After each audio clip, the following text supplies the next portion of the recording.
All right, lights, camera, action. Manu Kabrera, welcome to the Impart podcast. Thanks, Liam. It's a pleasure to be here. Looking forward to this talk. Likewise. So let's get straight into it. So you are the founder and CEO of Kabila, which is like an all-in-one NFT hub or suite for creators. But I think it's a bit more than that because it also offers tools like token creation, etc. So if you had to sum up what Kabila is beyond what I've just said, how would you do that? Yeah, so we've been, as you were saying, we've been doing a lot of things related to NFTs. Now we have some other tools for token, and then we have a wallet, for example. So what we do is everything to create, launch, and manage tokenized communities. So we believe that tokenized communities are going to be a very big thing because it really aligns very well the incentives of the community and the creator and the founder of that community or group. So yeah, we are just working and providing all that infrastructure so that tokenized communities can really flourish and they can do it on Hedera. Yeah. And why did you choose Hedera given the plethora of Web3 options available, out of interest? Yeah, I mean, I think my case was like I joined the crypto space in 2020, so I started researching like the first 70 or 100 crypto projects, and I didn't really like what the way people were shouting about their price because they were shilling what they had in their bag. So I just did my own research, I would say. I started going one by one, and I really enjoyed learning about Hedera. It brought me like a feel of this makes sense. Like there were a lot of projects with a lot of things that were not really tied. So Hedera was like coming with this idea that it's not only solving the the trilemma, the tech thing, that you can have data speed, that efficiency, those low costs, and then that much of security.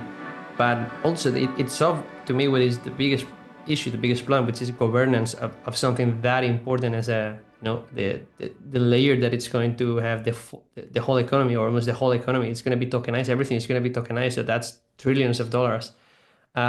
So you need a governance like what Hedera has been proposing with the Hedera Governing Council. So then after those were the first two elements that attract me to explore more and research more about Hedera. And then you met the founders, and it's like, okay, man, these founders are different. Like, these guys are really here for the long term. These guys have a ton of experience, and they're passionate, and they know what they're doing.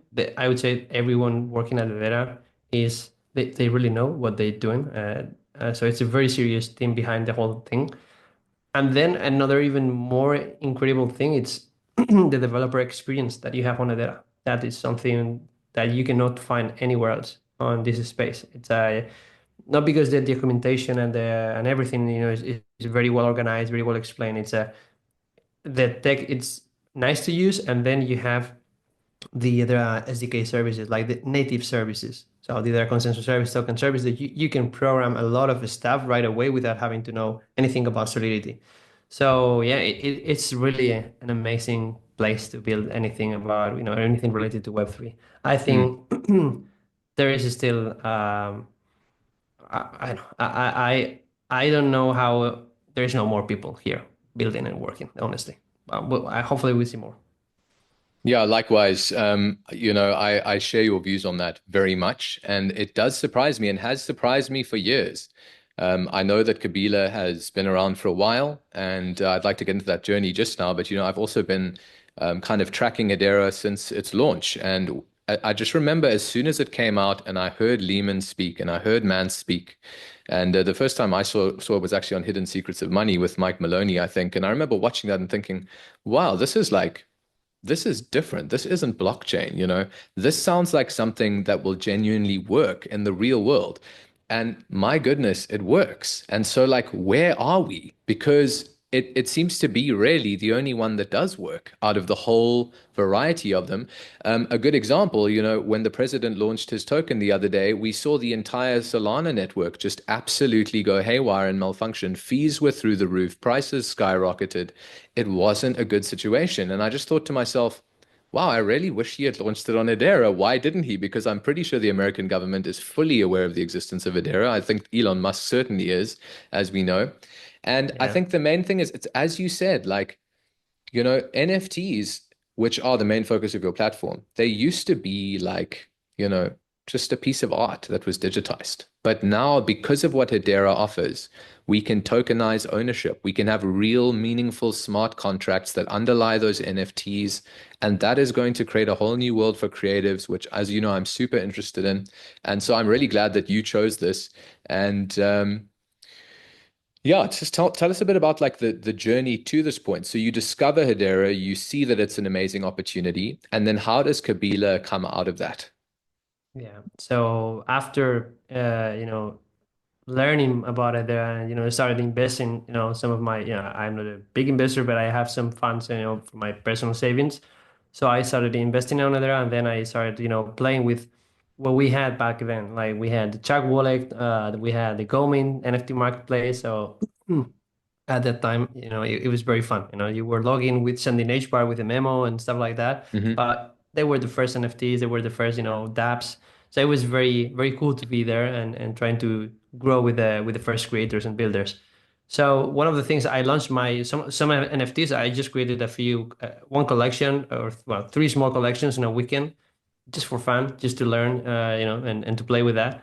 And the next day they were sold out, like all of them. I was like, "Whoa, man, this is what is going on here?" Then so that I created a few more NFTs. It was just art, like I was just creating like different pixelated animals just for fun. But then, of course, as we were buying all the NFTs that were being launched, like we knew that were the first ones. Then we realized that most of them were fungible tokens with images. So it was that weird. Well, the thing is that after that, one of the things that I saw was that, man, okay, you can use this technology for good, for bad, but it's a very powerful tool. If you are a creator, if you have an idea, you're a founder, and you have a community that loves what you're doing or your proposal or, whatever the thing you're going to be doing, now you can fundraise in a very quick way without having to, create a company before, provide equity to everyone, get into the whole mess, or just going to find, professional or traditional funding, which is a big mess because you need to be, remove the focus from your project and your community, and then you need to be, looking for funding. So with NFTs, it was like, okay, we are working together. We have one asset that we can all share. And that was very interesting. And the other thing that we started realizing is, okay, those NFTs are also acting as a digital, public certificate that says, okay, whoever created this collection, because that's the treasury, that's in the blockchain, in the hash graph, and whoever holds one of these NFTs, that's a bond, that connection, that's the relation ownership.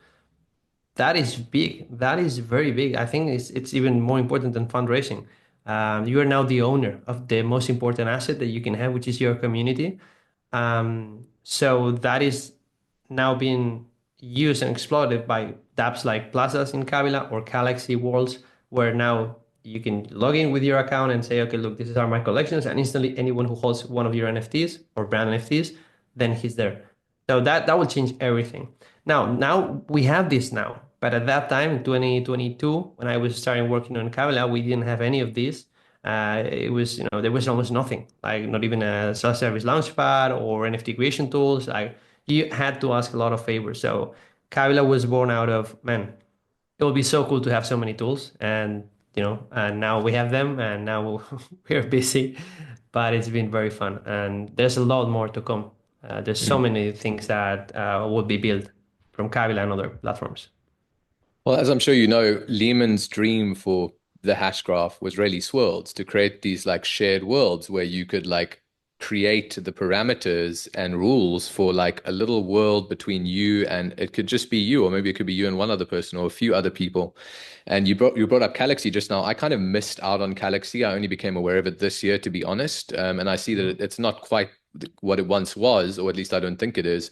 But you seem to have been inspired by Galaxy for one of your features, which is the Kabila Plaza. So let me just kind of slow it down a bit because some people are going to be listening and they might even have no idea what we're talking about. So people can come to your platform and they can use the technology of the hash graph. You have created a portal or a site or a set of tools, a suite of tools that lets people do things like create an NFT that is a piece of digital art, or create an NFT that has certain smart contract functionality, such as a portion of the revenue on second marketplace sales is sent to X or Y wallet. And they can set the image for that NFT. They can put metadata inside that NFT. They can add video to that NFT. So we're talking about a creative suite that lets people digitize art. But then there's also the ability to create tokens, so cryptocurrencies on the hash graph as well. And you can add the kind of functionality in the plazas where if you own said NFTs, you can actually access private spaces, so like shared worlds. And that to me is like, that's literally one step away from swirls. Um, and it's really the beginning of that. Where does that end for you? And are you interested as Kabila in taking this idea of like, okay, there's a plaza, and if I hold my NFT, I can enter this plaza and I can chat with people and I can engage in private dialogues and get private information and get behind the scenes information and maybe some special perks. But what's the next step on top of that to take it more to like a shared world environment? Like, is that something that's developable in your view to the point where you can start to set more parameters than just I own the NFT so I can come inside? Yes, I think that those are things that are being requested to us. Other monetization tools, but I think that the most important thing right now is to add more social features, like that you can interact easily with with your community, and faster and smoother. Then I think one of the other main things is how we simplify the user experience for anyone who is not Web3 savvy, like anyone just joining us. So there's going to be a lot of efforts there. Then regarding the social spaces, I think there's one very important thing that I think we have started talking with some of the key players in the space, which is interoperability. Like, I think that there are 4 or 5 key elements that need to be fully interoperable between any tab that has a social side. Like, for example, the social profile. That is something that it cannot be centralized. That's going backwards. And well, social profile, that's one. Chats, it's another one. There are some protocols like XMTP on Ethereum that it's like, okay, now you have the chats, but those are attached to your account. So whatever you're going, it's not like you have a different chat. There are the same chats everywhere tied to your account. So that is very, very cool. The same thing goes for posts. Like, okay, if I am creating a post in plazas in Kabila, I would like that post to be seen on any other tab that has where my community has an NFT or are using that. So I think that is one of the things. And the problem with that, or challenge with that, I would say, is that it's not something that one can do. Like, we need to agree. That's the beauty and the challenge of Web3, that you can now, you need to be talking and discussing with other people that are building similar stuff, your Mm, competitors, and you need to collaborate, because it's the only way. I mean, whoever is going the centralized way, it's not going to last, because at the end of the day, if two other players work together and they provide an interoperable option, it will be a lot better for the user. So what that means is that the user is getting a lot more power. I mean, maybe the user doesn't know yet, but mm. the user will be the big benefit, like the one who will get the most benefits in this next era of the web. So that is happening. I think we need even more collaboration, more talking about these kind of things. But yeah, I think it's going to be very, very interesting for creators in the next month, in the next years. For sure. I find it really interesting what you said there, this interoperability between projects. It's so important because what we're seeing right now is like a divergence. There are like more Web3 projects than ever. There must be like 20,000 of them plus. And they're all kind of trying to do the same thing in different ways. And it's like, why aren't we collaborating to create a universal language that can be used by everyone? That really simplifies things to the point where you kind of are just turning things on and off. So it's like, as you say, let's say you want an article to show on somebody else's application. That should be something that's as simple as an on-off switch because there's some kind of universal language. Do you think we're ever going to get to that point? I mean, I mean, I think we're going to get there, because again, the ones who don't follow that path, I mean, maybe in the short term, they might see like, some, benefits from that. But again, if two other players work together and provide something where assets and, you know, uh, you know, community bonds or connections, anything that is shared between those tabs, that will be a lot more powerful. Like you will be there because then your assets, your whole things, can have a lot more reach. So I think there is no way back. That there's We're not going back to Web 2 and centralization. Even if we want it, it's not going to happen because now the difference is that we have a public layer below everything, and that is very powerful. So it's like, okay, you're going to have to be interoperable. You're going to have everything, and we're going to have to agree on those standards. Like we don't need to develop new tech for that. We just need to agree on these standards on, okay, how are we going to manage this? Are we going to use the consensus service? Are we going to, for example, for the following, we are just using the Hedera token service, where if you are the treasury account and anyone holds an NFT from that account, that's a follower. So it's just that we agree that, okay, both dApps are going to be recognizing that the same way. So I think that is very interesting. That is the way, and the community needs to be aware of this, so they understand, the importance of following that path. Mhm.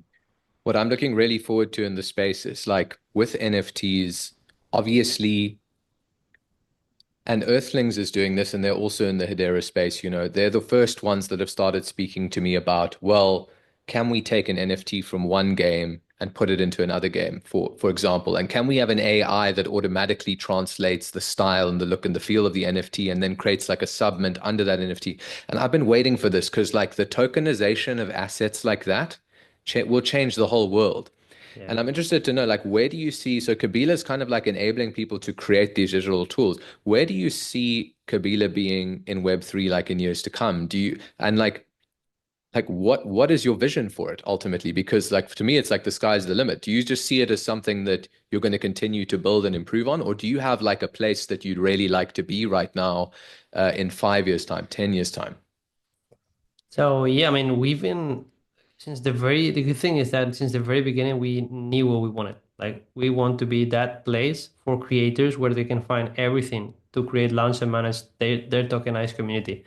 And why? Because tokenizing your community has huge benefits. Like there will be a time where we will look back and say, man, how we will be, while we were thinking, like, we were creating our communities, which is our most important asset, in someone else's land. Like we were creating those communities on Facebook and Twitter, and it's the biggest investment you can do today, and that's not ours. That nothing belongs to us.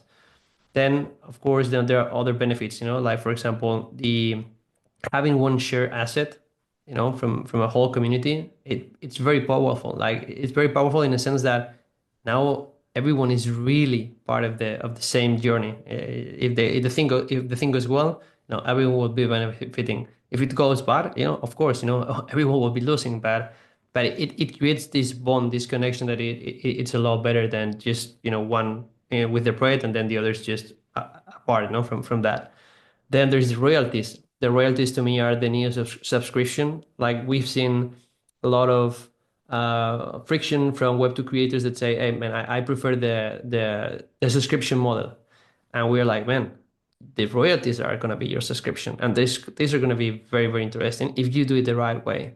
If you have a real community, an engaged community, and you keep building and you keep doing stuff, you're going to get royalties every single month. That's your passive income, besides all the other things and your business model and the primary sales of your NFTs. And if you launch a token, and if you have a subscription for any other thing, um, and again, you are building something that it's yours. It won't make any sense not tokenizing your community in a few years. So we want to become the place where you can find the tools, the strategic advice, the funding, the community, which can support, good projects coming to us. So we're here to empower creators from any background and any discipline. So we would love to be one of those main hubs for creators launching in the next years. So yeah. Incredible. You've said a few times now, tokenizing your community. What does that actually mean? How do you tokenize your community? Kabila has a suite of tools available to do that. What are those tools and how does one tokenize a community? And then how does one earn royalties from that? Yeah, so we've got the wallet. So that's the first step on in Web3. So you can join and create a wallet where you will be, having the tokens, paying with the wallet. The wallet is the new email or the new social start point for anything that you do with other dApps. So we have the Kabila wallet. Then we develop the Kabila tools. So the tools is what you were mentioning. It's a toolkit that it has tools like NFT creation. So it can let you create a NFT collection and then mint NFTs, new NFTs on top of that. When you create a collection, you set the name of the collection, you set the token symbol, the royalties of that collection. Normally it's around 5 to 10%.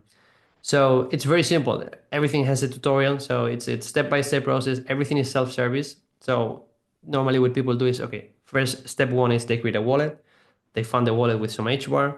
They go to the toolkit, which by the way, we've removed the creator pass. So now everyone can access without having to pay any passes. So it's like everyone can use the tools right now, fully open. They create the NFT collection. They mint the NFTs, 100, 1,000, 10,000. I always recommend start step by step, 50 NFTs, 100 NFTs, get those out, learn a lot, get some feedback, create that, those first holders. To sell those NFTs, we have the self-service launchpad. The NFT launchpad from Kabila has been the most used launchpad on Hedera, and it was the first self-service launchpad ever on Hedera because we wanted to empower creators in a way that, okay, you don't even need to get in touch with us. You can just create, launch, sell, and do it for your own. Then we have other tools like dynamic leads for snapshots. We have bulk sender. We have frictionless airdrops. We have token manager, art engine for PFP art. So again, everything to create your NFT thing. Then we have the NFT marketplace. So right away launching your NFTs, your community can start trading, buying and selling those NFTs. And the last product that we will be launching is the plazas. So plazas is that token gated space where your community lives. So, and this is just, I have to mention a few things. Like a lot of people were saying like, man, but that's another Twitter with tokens. Like there's a different thing. Like we recommend everyone to keep using the Web2 platforms, like Twitter, Instagram, YouTube. Those are excellent platforms for reach. Like you're not gonna get paid. Like you're not gonna making money out of there unless you do some extra collaborations, and it's not efficient at all. But you will get that reach. Then what you want is, okay, from all those followers, thousands of followers, you really want to tokenize and start creating a community that it's really yours. And it might sound now like it's not that important, but everything, communities that are not yours, it will be, it won't make any sense. So yeah, plazas are that space. We are working on tools to increase monetization, like tips. You can use their network, so you can tip 15 cents very quick and very easily. And then, for example, we added props. So props is like, okay, let's say that you have a community. Let's say there are 1,000 holders there. They all love music, and I am a company that is related to the music industry, and I'm launching a new product. I would love to, be there, or if I have a new announcement, I would like to, showcase there. So I could make a prop, paid prop, or promo prop, and then that's a proposal of a post. So you will be receiving the content of that post and an amount of money. Let's say $300. You review it. Okay, this makes sense for my community. It's valuable content. It's being paid. Fine. You accept it. You get paid, and then that content goes to your community. So you're monetizing the value of your community, which is what these big platforms are doing every day. So those are some of the first features, but that's the idea. That's the road. That's the goal, that you can own your community and monetize the value that you're creating every day. So yeah. I get you. So what we're talking about is not turning the community into tokens. Because when we say like tokenizing community, that can kind of sound like we're almost like, turning our community into an NFT. But what we're doing Yeah. instead is creating NFTs that we sell or give to the public. And that gives them certain benefits in what we're doing, right? Utility in what we're doing. And you guys at Kabila have done that. So you've released a few sets of NFTs. One of them was the Kabila Early Years. There was a Kabila Early Supporters, and then there were the CYs. And I want you to take me through kind of from beginning to end, like where we are on that kind of trajectory, and then that all ends with the Kabila token, the official KBL token. What function did these NFTs have for your community at Kabila? How did you tokenize your community? Because I think we can obviously look to you as an example for this if you're the ones providing the platform, right? Yeah, I mean that's a very good point. Like actually, we're not tokenizing the community; we're tokenizing the connection with your community. That's a very good point. Like maybe we need to reframe the way we mention this and everyone mentions this because you're not tokenizing them; you're tokenizing the connection with them, which is the important thing. Um, Regarding the NFTs, we started in 2022 with 100 KES NFTs, Kabila early supporters. So our hypothesis was, okay, we are starting on a bear market. It was July 2022. When we launched the company, we were working before, but when we launched the NFTs was back then. So we said, okay, look, we believe NFTs are a very powerful tool and they will be a very big thing for creators. Now, we need to prove that this can work in a bear market. So if it works in a bear market, it works, all the time. So we started, okay, so what we believe is, okay, the time of launching 5,000 NFTs and getting a lot of liquidity, that's not happening again. So we started with 100 NFTs. Those 100 NFTs were the Kabila early supporters. It was a batch, three batches, like a collection of 300 pieces. So first 100, the next 2 months we launched another 100, and then the next year in January we launched the last 100. That those NFTs were providing the biggest utility and benefit and benefits within our platform, like free access to the tools without the creator pass. They were providing access to next means, with discounts or free access, discounts on the fees in the platform. Then they have provided access to the I&O, the pre-sale of the token with early access, discount access. They are providing community. So the first NFTs of your project, they need to provide the biggest amount of benefits. They are your first supporters, they're your first loyal. So you need, of course, to take care of what you promise or what you're going to give in terms of time and money and resources. So as well as those things are more or less, looked into, you should provide everything to those first NFTs. So after the guest NFTs, we launched because there was just a very small collection of 300 NFTs. We were selling them for $45. Now they're being traded at $1,900, so 900, 1,000 more or less. So I think we did it the right way. Then the CWAS were the second collection, the biggest collection. It's our PFP collection. We always wanted to have a PFP collection. It's very NFT. It's a very NFT thing. And we have been doing it with different designers. So we started with one designer. He did the first 1,000 CWAS. Then we did it with another designer. We did with Hungry from Barboons. So we did 4,000 pieces or 3,000, no, 2,444.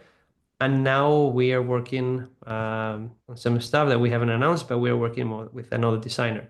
So yeah, that was the PFP collection. It had benefits within the Kabila platform and ecosystem and the token. Now both KES and CWAS NFTs have benefits in the staking, in the bonus staking that we are launching very soon.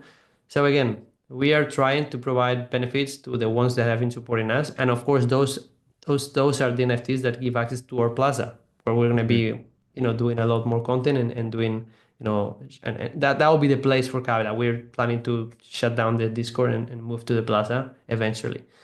And yeah, and finally, the Kabila early years, there were the NFTs of the I&O, of the pre-sale of the token.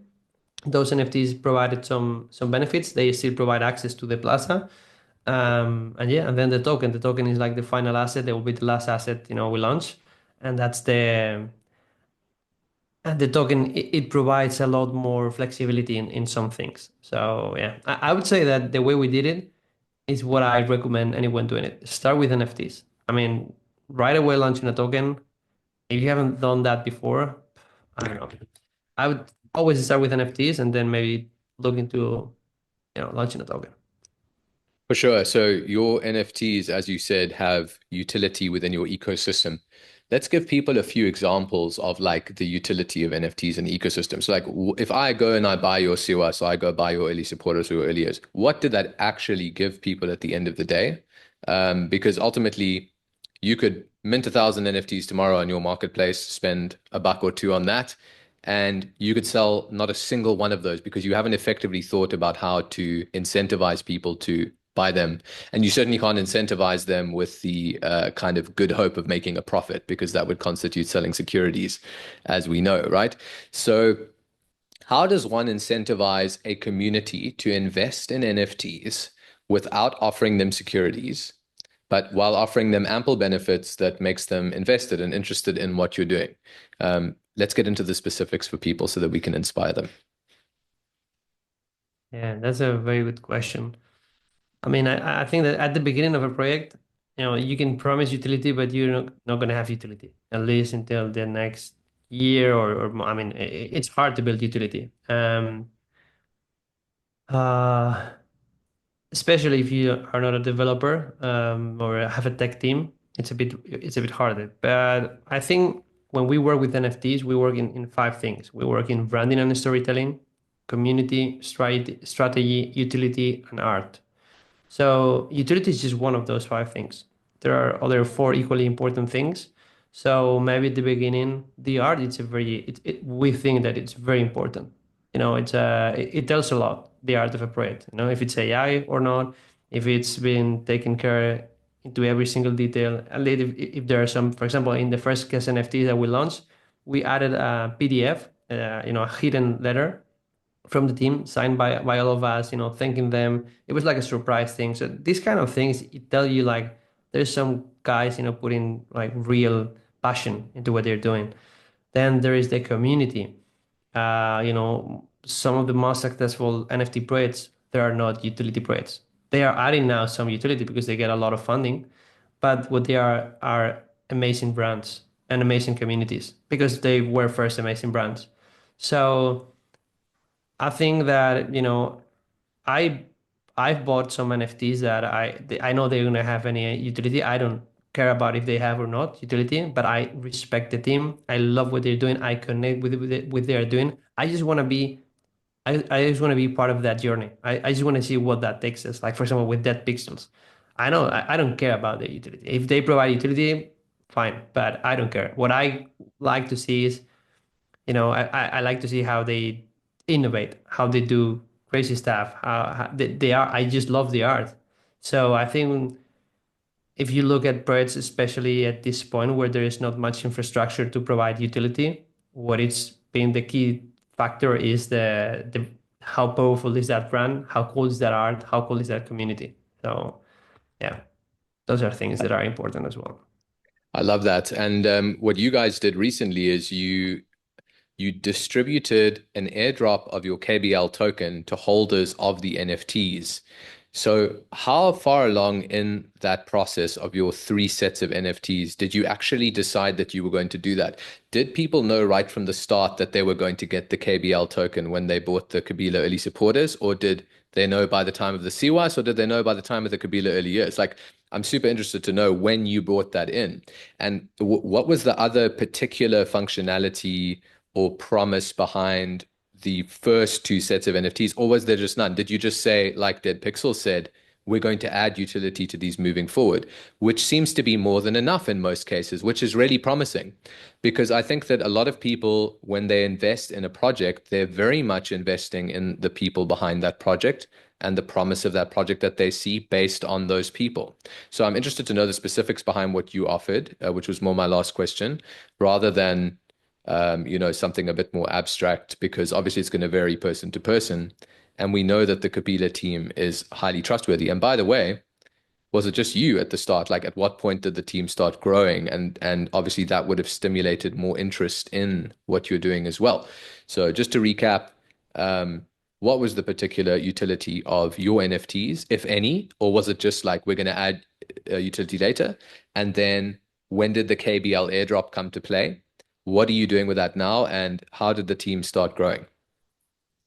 Yeah, so regarding the utility, one of the things that we had clear is that, okay, whatever you're promising, you're going to have to deliver that. So, go step by step. And, the good thing about that is that builds trust. Like when you see someone, promising so much stuff, it just, you're losing the trust in that team. So we went, okay, we're going to be promising this NFT is going to give you access in the next NFT mint. Those are simple things. This is going to give you access to the Discord chat. Those are simple things. This is going to give you access to our tools. Depending on the NFT you have, you might have free access or access with a discount. For example, if you were an NFT creator interested in using our tools, you'll probably get a Kiss NFT because that's giving you access for life to that platform, or big discounts if you're using the Launchpad or the fees on a regular basis. So we were providing utility that makes sense. We knew that probably utility, and it happened like that, like almost, I would say, only 10% of the users we had were using that utility at the beginning because 90% were not creators or launching anything.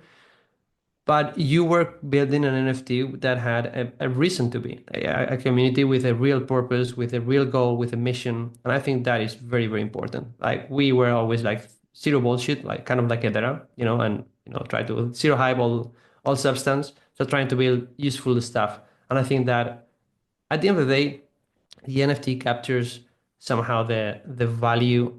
And I don't want to say like this is a financial asset or something, but somehow it reflects a lot of the value of the mission of the company, of the everything that evolves around that company, project, or community. So we were just trying, in short, like we were trying just to go step by step, not promising anything that we cannot deliver. And the good thing is that if you go step by step, you will always going to have nice things to tell, like new things for the community, and that is always very much appreciated. So that was one thing. Regarding how we came up with the KBL, we always, not maybe not always, but yeah, we had in our mind. A lot of people asked, almost since year one, that hey, when are you going to be launching your token? So yeah, we knew that we were eventually going to launch a token, but we had very clear that we were not going to launch token until we had product market fit. So we had products that were being used and useful to people and real creators, and until we had everything that we had in our mind out there: wallet, tools, market, classes, and the academy and the website. No? So once that was there, we launched the token, not before. So we were delivering before, launching a token. It was hard because, of course, in a bear market, you need to find ways to fundraise out of, just token funds. But yeah, I think that's the important thing. Like that's the key thing. Like, okay, look, we made it. We have a viable company, a profitable company. We have a pro market fee. We have the tools. Everyone loves the tools. We had amazing feedback, from creators using our platform. Now is the right time to use a token to incentivize, to create, to reward loyalty, to do a lot of fun stuff. Now we can do that, and that's what we're doing. And regarding the team, I mean, I started with the idea, let's say, but I am electrical engineer. That's my background. I was developing for small microcontrollers, but that was 10 years ago. So I'm not developing anymore, but I know how it works. But I knew I needed developers to help me with this. So I always started researching. It was very hard, but then one day it was very random. But I met Adrian in a Discord chat. So man, hey, look, I'm looking forward to this. What do you think? The good thing is that, hey, look, he told me like I am not a Solidity developer. I was like, hey, don't worry, check this out, etc. You don't need to be and he was okay, yeah, this makes sense. It's JavaScript, I can do it. We started working. Adrian was like, it's a working machine. It's one of the best partners I've had. The guy is just amazing. Like he is so passionate, so perfectionist, so hardworking guy. It's amazing. And then he brought brought Rafa brought Patri, and then the team was building and building and building, and now we are almost 15 in the company. So it's been, yeah, it's been a very interesting journey. We're a bit tired, but also at the same time with a lot of energy for this year. With a lot of, I mean, it's going to be a very, very fun year to say. For sure. So you've just removed the creator's pass from the site.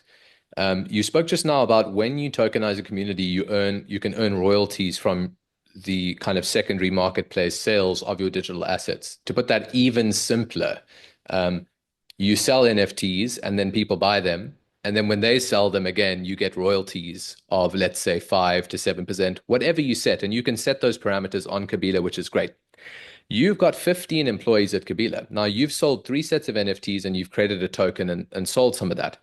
But you've just disabled the creator's pass on your site. I think it still does cost something to mint NFTs on your site. Where is the money coming from, if I may ask, to have 15 employees? This is the perfect example for me of how you're essentially, at least I assume you are, you're kind of funding your project from those very royalties you're talking about, right? Because you have NFTs circulating the marketplace and they are accumulating royalties on the secondary marketplace when they're traded, right? And that's actually allowing you to build and grow Kabila. Now, I'm sure that you have funding outside of that, etc. How much would you say those royalties have helped you as Kabila sustain your business operations? So the thing with royalties is, at least right now, they're very volatile. Like there is a month that you can do a lot in royalties, and then there is maybe 2 months that it's almost nothing. So I think that royalties will be very big in the mid long term when all brands have been tokenized, where there are NFTs everywhere, where it's everyone is doing NFTs, no? And I think that will come. So having a broad audience with a lot of things trading, it will create a big push for those projects. It will be a very help, a big help, and it will provide a lot of support. Right now, how we've been supporting is one side private investors, but we didn't have much of that because we didn't want that much, and so we have the minimum and necessary things to kick up the whole thing. Then we've had foundation support. So we've been supported by DH Foundation and the Hashraf Association. So that was a it helped a lot. Then we received like a European innovation grant for what we're doing. So that was another good one. And finally, I mean, the NFTs, like the sale of the NFTs. So we were selling the Kes NFTs, the CWest NFTs, and then the key NFTs. So in total with royalties, that probably has been around $800,000. So that's a lot of money. And Mm, I mean, like we are on Hedera. I mean, what I'm trying to say is like we started with 100 people in the Discord. If after 2.5, 3 years, we've been able to raise $800,000 with the community, everyone can do this if they do it the mm, right way. And then of mm, course with the cryptos, going up, then we mm. got more funding with that. So yeah, we've been trying to diversify our incomes, and then of course from platform fees. So yeah, For it's sure. been a different journey, sure. Yeah. So what we're encouraging people to do ultimately is to put in the groundwork for sure. Like nothing's going to fall in your lap in this industry, but there are the tools and there is the support available now. And we're seeing a growing economy in Hedera specifically. And why Hedera? Well, because it offers everything that we've been talking about in a way that is kind of frictionless and just works. And there's no BS, like it genuinely works. It's not going to slow down. You're not going to have any lag, and it's going to do exactly what you want it to do and program it to do, which is really almost unheard of, sadly, in Web3. So within that, so you're able to do what you want to do. And then outside of that, as people see that what you're doing is good, there's support for you. And I think that that's really incredible. And I think this is kind of a first for me.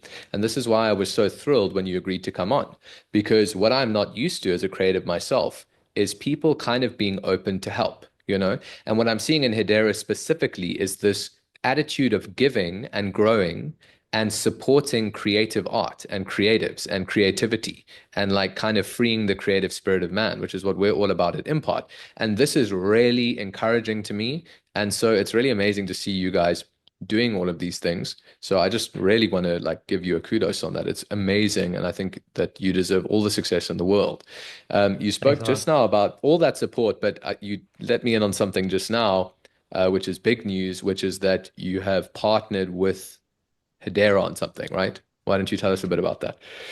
Yes, we've been working with Hashgraph, the company that is providing and creating the tech. I mean, where the founders are with Limon, Mans, what was before Suez Labs. So they reached us out in September, and they had a plan to even simplify even a lot more, the developer experience on Hedera. So they came out with an idea called the Hedera Developer Playground, which is a way for developers to start playing and trying new stuff right in the browser. They don't have to install anything. They can just go and start playing with the Hedera services. They can go to the data token service in JavaScript. Take the method they want to use, move it to the to the program side, and then they can start working and testing, and they can compile and they can see if it works. So it's a, if there are, I think people don't give enough credit to Hedera in what they have built for developers. There's nothing, like nothing that comes close to that. And with the Hedera Developer Playground, we've been partnering with Hashgraph to develop even a smoother, entry, window, for those developers. So yeah, we are very proud of that. I mean, working with Hashgraph, imagine, I couldn't have imagined that, 2 or 3 years ago. It's been an amazing to be working with them. We've learned a lot, and I think this is just the beginning. So hopefully we can keep working with them in many, many other features and projects. For sure. So what is Kabila exactly? Because maybe I missed you, but what is Kabila's role in that developer playground going to be? What features are you going to allow developers to use? I assume it has something to do with the creative tools and the creative suites that you already have, right? But like more on the Java or coding layer, or is it going to be quite similar to what your platform offers? How does that work?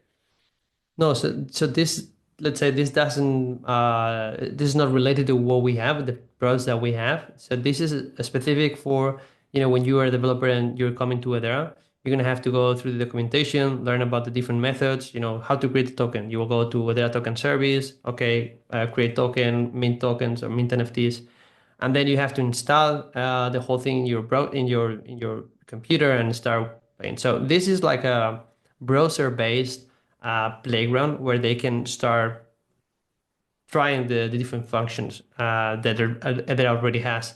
So this is very interesting because it's gonna increase the velocity of testing, of trying, of okay, do I like this environment or this ecosystem or this network? Okay, now I understand the services. Okay, look, they have Java. I can go click on Java and start working and playing with that. Once, of course, you see, okay, this has everything I need. Okay, now you're gonna create your own project and we'll start everything from scratch. But it increases a lot it improves a lot the user experience, the user onboarding, the developer onboarding for Hedera. And Hedera is going to be it's already pushing a lot, and I think it's always that one of the things that I loved about Hedera is like their marketing and their push is always towards developers. They're gonna build the whole thing. They will market the products, will market the network. So they're pushing developers, and I think this tool will help a lot the developers. So what we've been doing at Kabila is help create, that toolkit or tool for those developers. That's incredible. And I'm sure that that's giving you guys more insight into how the hash graph works at its core. And that's only going to improve your products, which is amazing. Do you have any plans to go multi-chain with Kabila eventually, or do you kind of view Hedera as just this like Siberia technology, like most of us do, that is just going to be like the be all and end all of all Web3? I'm super interested to hear. And maybe just to add to that, like, do you see longevity in all of these trillions of other Web3 products, or do you think that one day we're just going to kind of have Bitcoin with like a Hedera layer two, just purely hypothetically speaking? No one's going to hold you to it, but I'm really interested to hear your viewpoint on that. Yeah. I mean, if you ask me what I would prefer, just Bitcoin and Hedera, and forget about anything else. Like Mm. that would be very helpful. It'll be very easy. It'll be amazing. Like so. I mean, why should I be using Ethereum or Solana if I have Hedera? Right now, it's because there is volume and money there, and there is users. That's the only reason. But if I have to pick, I'll be Hedera. There's no doubt about that. So then Bitcoin is because it's a different thing. Bitcoin it does, or it serves for a different purpose than Hedera. So I think those are the two ones that I would like to see. Now we're not exploring other networks or other things. I mean, it's something that we have there. What we are doing or what we are exploring is how we can provide the best experience for any creator coming to Web3, not Hedera, Web3, that want to fundraise their project, that want to create a community they truly own, and they want to monetize the value they create.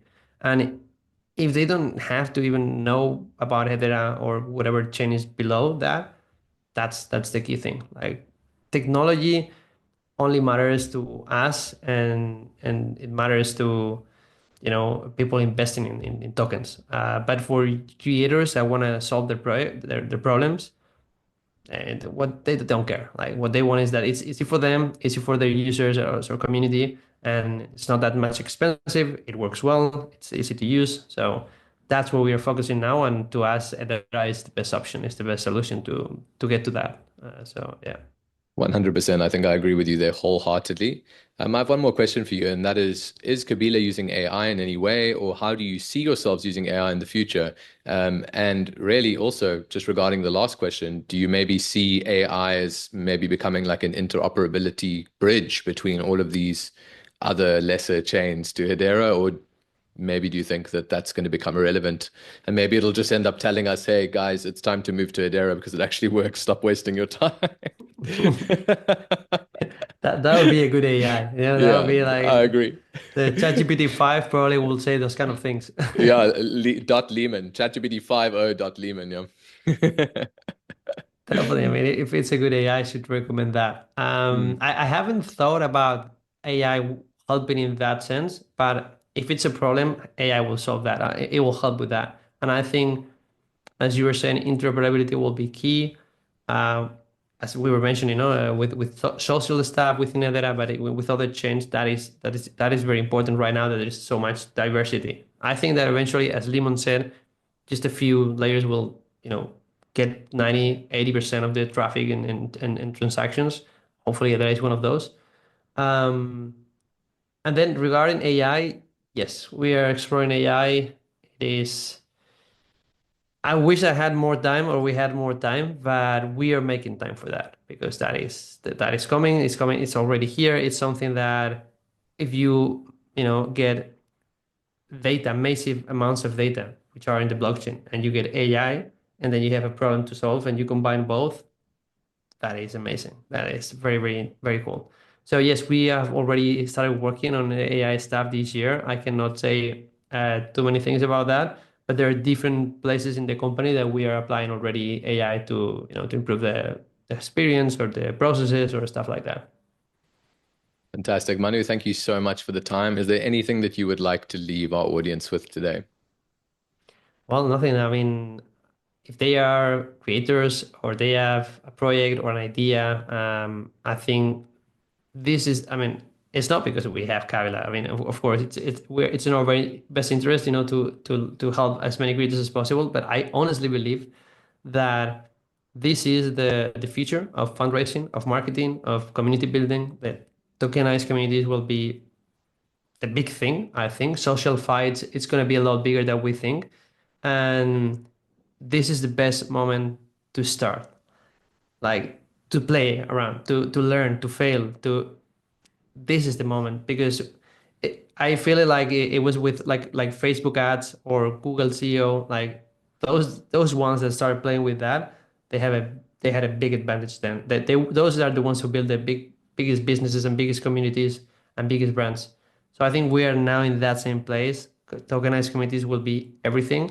So if someone is thinking on launching or just have some questions or whatever, I mean, I'm more than open to jump on a call. My DMs are always open, so more than happy to help anyone launching on Hedera, and of course with Kabila.